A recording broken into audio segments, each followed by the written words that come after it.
much for leading us today. So good to be here at the turn of this year, as we kind of not only greet what's new, but really kind of make a decision about what stance we're going to take towards what is coming, what the world brings us. So I wanted to do a practice with you that opens up a place of trust and openness for what is coming in this new year. And if Rachel, if you'd like to share this text, I want to begin with this text from Rav Kook, an amazing mystic, who was the first chief rabbi of Israel. So he says that all conceptual entanglements among human beings and all the inner mental conflicts suffered by each individual result solely from our cloudy concept of the divine. I think that's an amazing statement to make. And then he goes on to say all thoughts, whether practical or theoretical, flow out of the boundless divine ocean and return there. And then he sets us on a path towards working towards that goal. And this is what I think our practice, an intention for our practice today. Our practice is about constantly clarifying the mind so that it is free of the dross of deceptive fantasies, groundless fears, bad habits, and deficiencies. By cleaving in love and full awareness to the source of life, the soul shines from the supernal lights, and all feelings, thoughts, and actions are refined. As this fundamental awareness becomes clearer in the recesses of the soul, then excitement and cleaving to the divine, which we call dveikut, is activated, conducting, and I'll say transforming, the entire course of life. So I wanted to sort of dig into this as an inspiration for our practice, and to sit and what I've noticed is when I am in my practice, I am growing this relationship with the great mystery, which appears to me as what is, and whatever old concepts of God as some kind of angry judge out there. Those concepts kind of creep in, and they're kind of in my unconscious sometimes, and then they'll pop up, and those are the greatest obstacles to my spiritual growth, to my expansion of consciousness. Those the cloudy concepts of the divine, which we have somehow, even if we haven't been taught those, they've entered into our consciousness and keep us from building through our practice this intimacy with God. I just wanted to add this one teaching from Thomas Keating, where he says that the spiritual path is based on a deepening trust in God.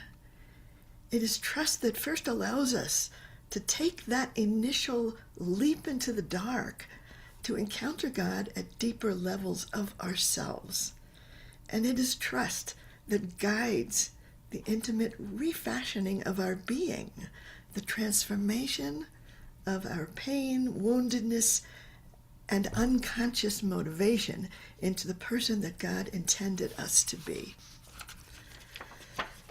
So this, to me, is like pointing to the power of our practice to refine, to transform our inner beings. And first, we have to kind of clear away some of those old concepts of God, which are so rife in our liturgy and in Scripture, and unless we're clearing ourselves of that, our trust in God, which is a trust in life, cannot proceed, cannot expand. And what I want to do in my practice of Dveikut is to come to a place where I know that everything that happens in life is happening for me rather than to me. And when I receive each moment that is meant for me, then I can use it to grow in love, to deepen that love, to learn to enjoy. So, and as long as I'm a victim of some God that I don't trust, and by God I mean what is that I don't trust, I can't really receive life moment to moment. So I want to do a practice that is from Psalm 103, and I've found in the Psalms just so many treasures to help us on our pathway of clarifying and refining these places in the mind, and clearing away some of that cloudy conceptions. So the English part of this, so these words also appear in the book of Exodus, Rachum v'Chanun, that are a description of how God appears to us. So I say to God, you are compassion and endless grace. And though this isn't, this Erech Apayim is means a long nose, but I translate it as you are never angry. That's ridiculous, the idea that God would be angry. You're never angry. Love shines from your face. So the most important part of this chant is the word you, that we are turning towards that great mystery, and we are opening to what is with trust that is growing in each moment, and clearing away some of those mistaken conceptions of God that are going to keep us from a place of trust. And the trust that we build in us will allow us to leap into this world with faith. So you're invited to say these words with me, chant these words with me, and I'll begin with the English. And if you only chant you, that would be even enough. And see if we can find a tenderness in your voice, knowing how true this is. You are compassion and endless grace. You're never angry, love shines from your face. Rachum v'Chanun Havaya Erech Apayim v'Rav Chesed. Rachum v'Chanun Havaya Erech Apayim v'Rav Chesed.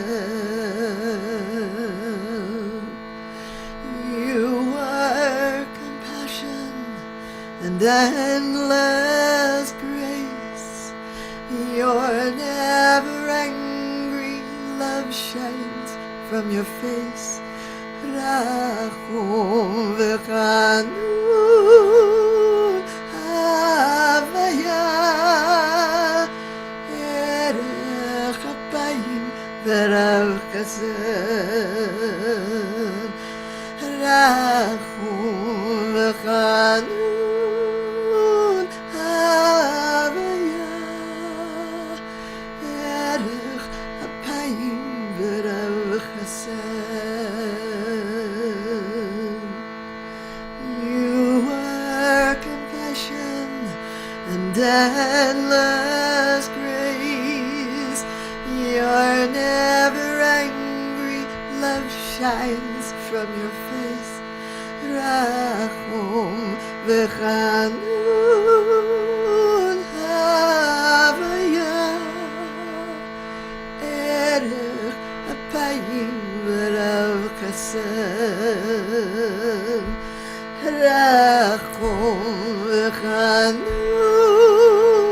havaya erech kapayim v'rav chesed.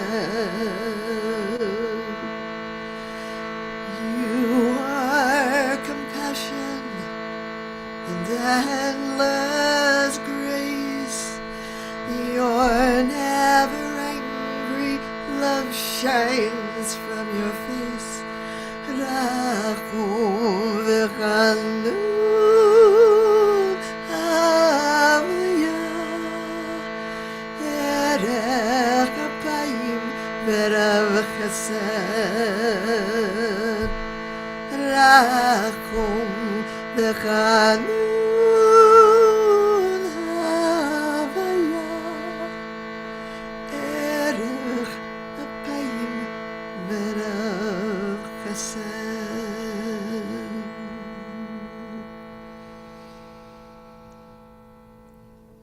And as we move into the silence, bring your attention to the breath. Breathe into the heart. Breathing in and out of the heart. Feeling a wide open space between your eyes. Feeling the crown of your head open and allowing the God flow to pour in, activating all of your energy centers, especially your heart. And let your heart radiate out in love.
compassion and endless grace.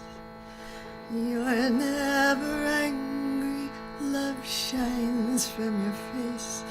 Rachum v'chanun havaya, erech apayim v'rav chesed. Rachum v'chanun havaya, erech apayim v'rav chesed. You are compassion and endless grace. You're never angry, love shines from your face. Rachum v'chanun havaya, erech apayim v'rav chesed. Rachum v'chanun havaya, erech apayim v'rav chesed. You are compassion and endless grace. You're never angry, love shines from your face. Rachum v'chanun havaya, erech apayim v'rav chesed.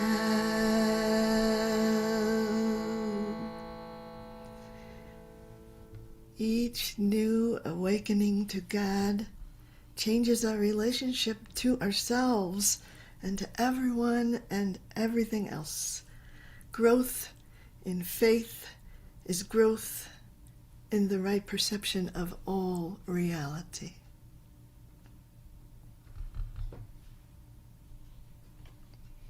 Thank you. Thank you for your practice. Thank you so much, Rabbi Shefa Gold, for that beautiful infusion of divine love in our beings and our world. And into that beautiful space of love, let's make space for those of us who are in mourning or observing a yahrzeit, or for whom it's the custom to join in the Mourner's Kaddish. Thanks to Rachel for sharing the words of the Mourner's Kaddish on the screen. If you are in mourning, you're invited to join us to recite the Kaddish. If you're not reciting Kaddish, we invite you to stay present and continue to create this beautiful container of love to hold those who are. And if you're reciting Kaddish, please join me by rising in body or in spirit, and you can unmute at this time. Yitkadal, Yitkadal v'yitkadal Shemei Rabbav, Alma Dibra, Dibra Kikutei Mukutei, Hayekol Yifeton V'yekol V'yei Yisrael Agala, Ba'al Gizman Kariv, Ve'ibru, Amen. Amen. Hey Rabba Shmei Bishma, Rabba Mehara, Yisra, Barak, Shabbat, Kumahar, Mam Saseh. Yisra V'yitom, Yitadar, Yitaleh, Yitalal, Shmei Elam Tekuche, Yisrael, Ela, Kol Brachata B'Shirata, Ushbechata B'Nechamata, B'Amiran B'Alma, Hey Shlomo Rabba Amen. Yehi Shlama Rabba Min Shemai, Hayim Chaim Aleinu Yisrael, Amen. V'Yishmeru Amen. Amen. Shalom, Hu Yaseh Shalom, Aleinu Amen. Yelko Yisrael, Amen. Yelko Yoshei Tevel, V'Yimru. Amen. Amen. I love you, Daddy. Miss you. Thank you all so much for joining us, and thanks for creating that space to hold the grief of our community today. If you're leaving now, we hope you'll join us tomorrow. We're going to be here all week, Monday through Friday, and going forward after our winter hiatus. So for those of you who are rejoining us, welcome back.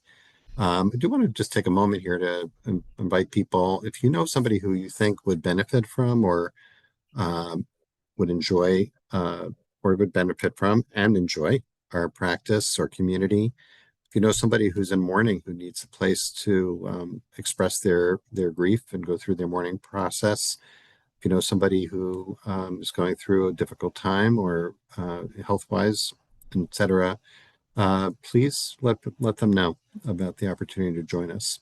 Um, you're all welcome to stay on, continue to just sit with that in that loving environment that Rabbi Shefa Gold created for us, or you can join us for conversation. You can ask Shefa a question. If you have a question you'd like to ask, please put it in the chat. And as always, please preface questions by writing question in caps, like Evan just did, but I didn't see your question, Evan and Lynn. And I'll try to work your question into our conversation. Okay. All right. Shefa, thank you. I would say that you are one of our great Rebbes of the Torah of love in our day.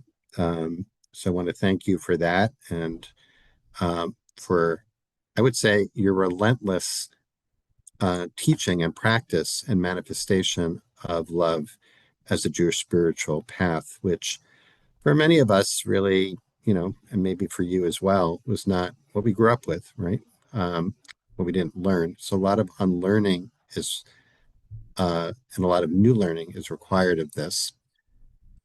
And I guess I want to start with, I don't know if it's a difficult question or not, but it's already come up in the chat. So um, the question really is what do we do with anger or judgment for that matter?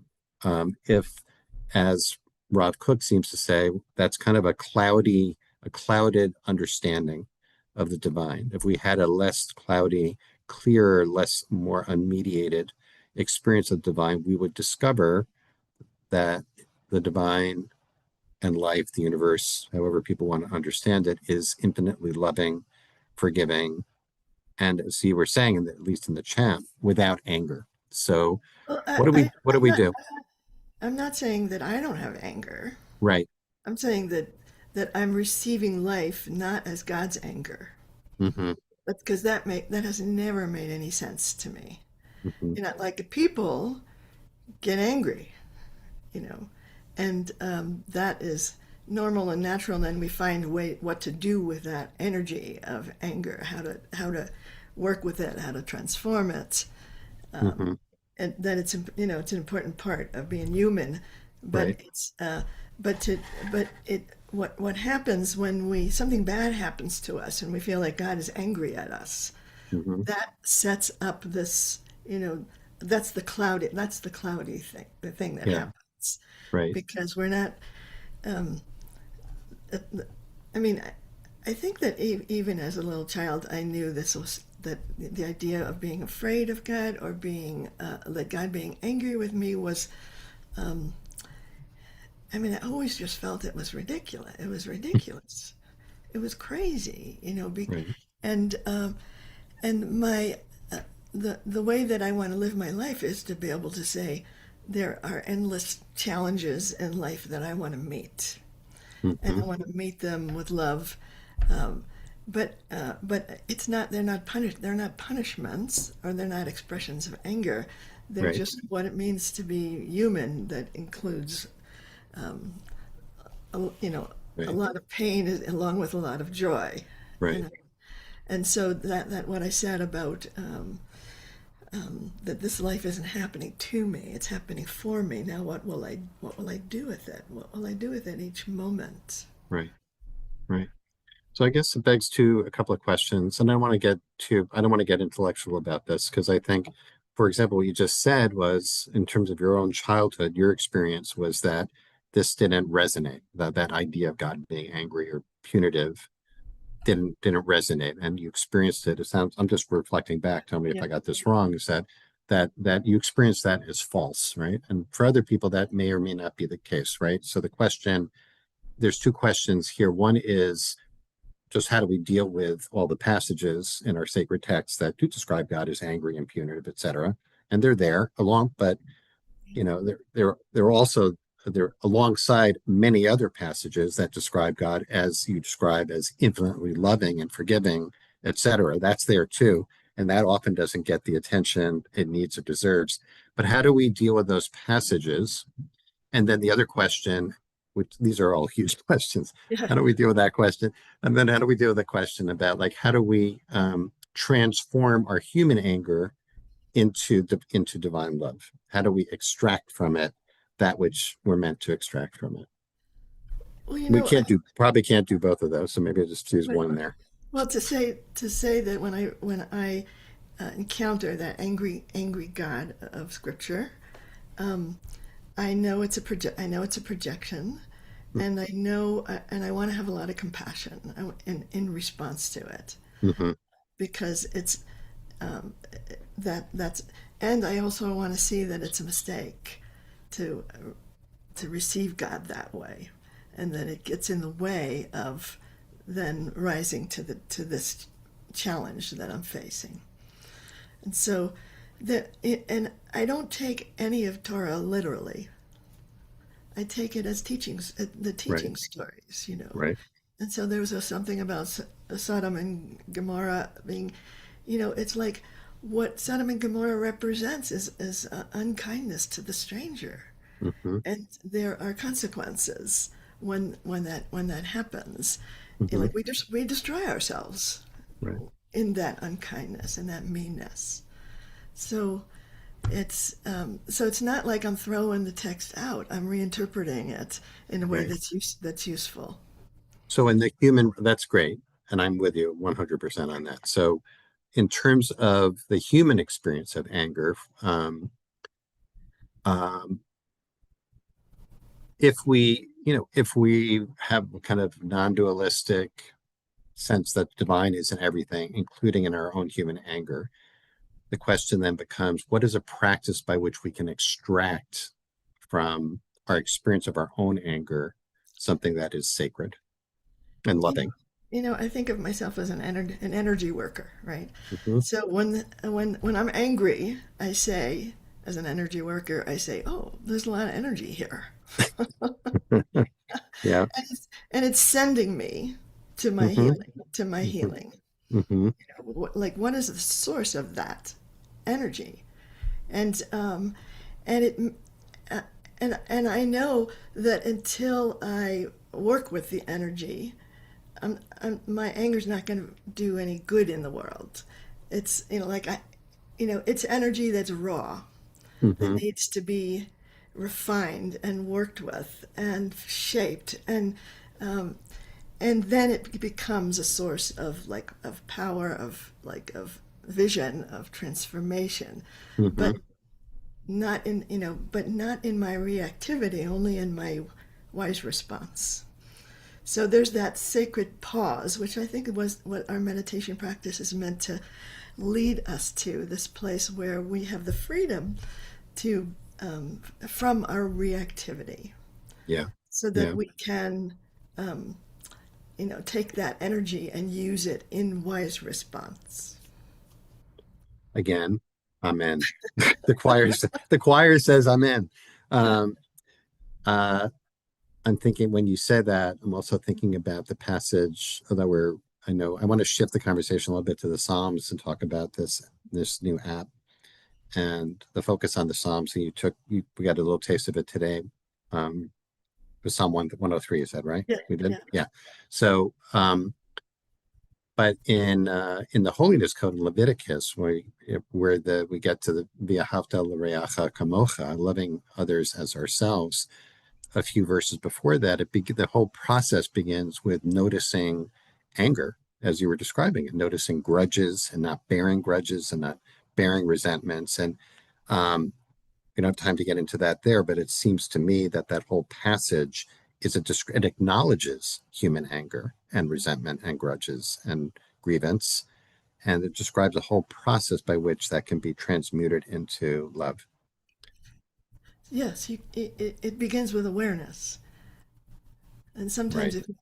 if we don't have awareness, then we're lost. We're just lost in Yeah. our reactivity, and we won't be able to find our way. So, for me, the way this works a lot is with emails, because a lot of my life is spent with emails. So I get an email that makes me angry, and my practice is to wait, for quite a while, to have my own, what I call having my session, before I respond to that email. Hmm. And it's, and in that time, I am releasing some of that reactivity in a safe way, and finding my way to wise response. Yeah. Yeah. Well, good practice for all of us. Yes. And all right. So finally, and this is a good segue into the Okay. Psalms, I think, is that there's a question that seems to have resonance about trusting in God, trusting in divine, which is a theme that comes up all the time in the Psalms, and I Right. know in a lot of your chants too. So people are writing on one hand, how can we trust God who allows so much suffering, um, and or allows us human beings to create suffering? So how would you respond to that? I figure that in this lifetime, I'm going to experience everything it means to be human. All of it, from the most terrible things to the most wonderful things. That's kind of the given. So whatever happens is not wrong. It's what I signed up for. Hmm. And I remember there was a moment in my life that really shifted my whole awareness of God's love. And I was in a bad car accident, and I had broken bones that they had to do the jaws of life to get me out of the car. And I was sitting there in the car, and the car filled up with love. And and I said, "This is love," like, and it was a koan, a puzzle that I was given. And as I spent a year healing from that, I held that idea of God's love not always being pretty and sweet, but sometimes, but it was a car crash. It was a car crash. It was something terrible, and my whole life disintegrated out of that. And and so it was a moment when I kind of woke up to God, to like the the mystery of God's love, Hmm. and can I receive it in when it's not pleasant, when I'm being shattered by it. And so I'm beginning with this assumption that this is everything that happens is happening for me. And so I'm not a victim of it. And the question is, will I rise to this challenge? Hmm. And what midot will I call on in order to meet this challenge? And I'm here as a soul to experience everything it means to be human, to learn from everything, and to enjoy each moment. When also not just it's not just a terrible lesson; it's also a great gift to be able to enjoy. So it's kind of Yeah. an Yeah. attitude shift. Thank you for sharing all of that, really, and for the honesty and So vulnerability. And I think, go ahead. I just want to say that my dive into the Psalms, I had spent most of my life ignoring a lot of Psalms because I didn't like them, and and I challenged myself to find a treasure in every single Psalm. And if I hadn't done that, I would have ignored those Psalms that I don't like. Right. But the kind of this process of in the last couple of years of excavating the Psalms, of finding the treasure there, and and also reinterpreting the texts, because that's what we Jews do. And so in this one that I shared today, to be able to affirm that God is not angry.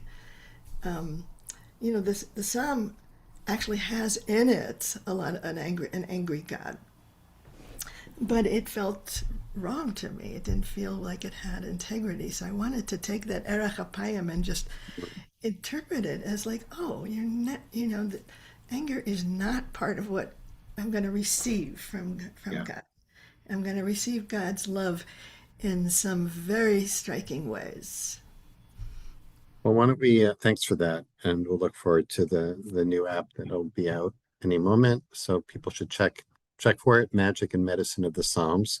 Maybe Shefa, if you don't mind taking us out with one more round of it. And I do want to, as we prepare for that, I want to, and maybe Rachel, if you don't mind sharing the words on the screen again.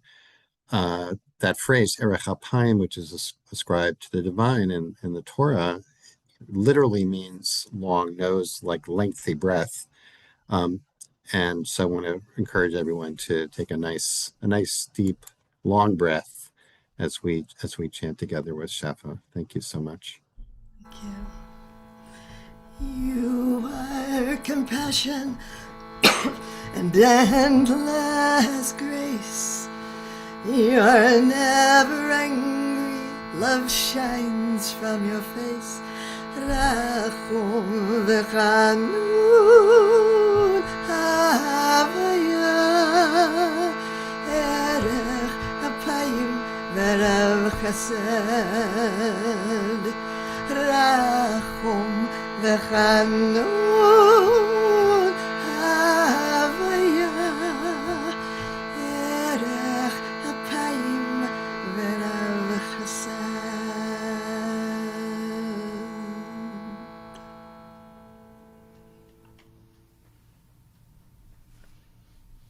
Once again, thank you so much, Rabbi Shefa Gold, and may that beautiful chant stay with us for the rest of the day and through the week. And we hope to see you all tomorrow. We'll be practicing with Kimberly Duenas of Jutina Eco tomorrow. Look forward to that. Please join us then. Until then, many blessings, everyone. Thanks for being here. Thank you.